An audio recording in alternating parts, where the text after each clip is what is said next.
زمانے کے ساتھ جوڑا ہوا ہے۔ حضور کریم صلی اللہ علیہ وسلم نے اپنے صحابہ کو ایمان اس طرح سکھلایا اور کفر سے کس طرح بچایا۔ حدیبیہ کے رات میں بارش ہوئی، میں اس لیے میں کہہ رہا ہوں، بہت ہی بنیادی باتیں عرض کر رہا کہ ہم اس محنت کو کرنے کے ساتھ ساتھ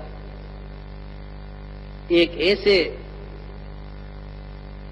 اندھے گڑھے میں پڑے ہوئے ہیں کہ صبح سے شام تک ایمان کے خلاف زبان سے سینکڑوں جملے نکلتے ہیں، پھر بھی یہی دعویٰ ہے کہ ہم ایمان کی محنت میں مشغول ہیں، پھر بھی یہی دعویٰ ہے۔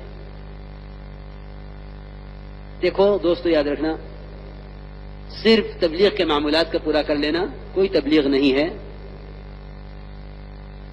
صبح سے شام تک یہ غور کرنا چاہیے کہ کتنے جملے میری زبان سے کلمہ لا الہ الا اللہ اور ایمان کے خلاف نکلے ہیں، اور اس کی کیا ضرب اور کیا چوٹ میرے ایمان پر پڑی ہے۔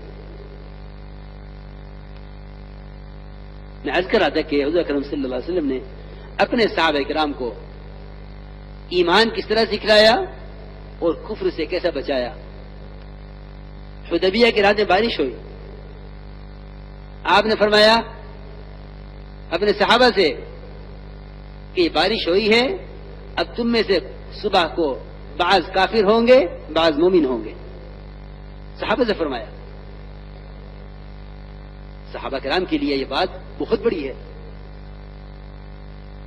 کیونکہ صحابہ کرام کے لیے کفر کی طرف جانا ایمان لانے کے بعد آگ کے اندر ڈالے جانے سے زیادہ سخت تھا۔ عرض کیا کہ یا رسول اللہ، یہ کیسے ہو جائے گا؟ ہم آپ پر ایمان لا چکے ہیں، ہم میں سے صبح کو بعض کافر کیوں ہو جائیں گے؟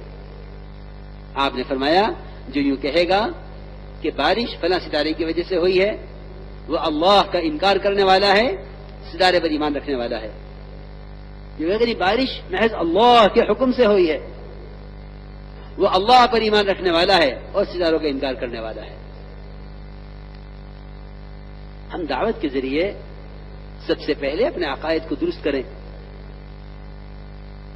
بیماریاں میں کیا عرض کروں، سائنس تو شرک ہی پڑھاتا ہے،